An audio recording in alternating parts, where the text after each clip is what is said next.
আসসালামু আলাইকুম প্রিয় খামারি বন্ধুরা। আজকে আমার মুরগির 89 দিন বয়স।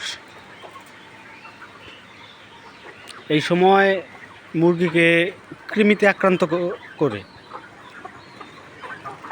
তো লেয়ার মুরগির জন্য কৃমির ডোজ করা অত্যন্ত জরুরি। প্রথমে 39 দিন বয়সে আমি একবার কৃমির ডোজ করেছিলাম। আজকে আবার আমি কৃমির ডোজটা করে নিলাম।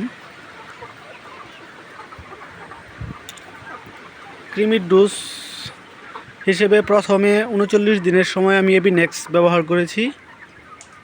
আজকে 89 দিনের কৃমির ডোজে আমি এই ওষুধটা ব্যবহার করেছি, এসিমেক 1%।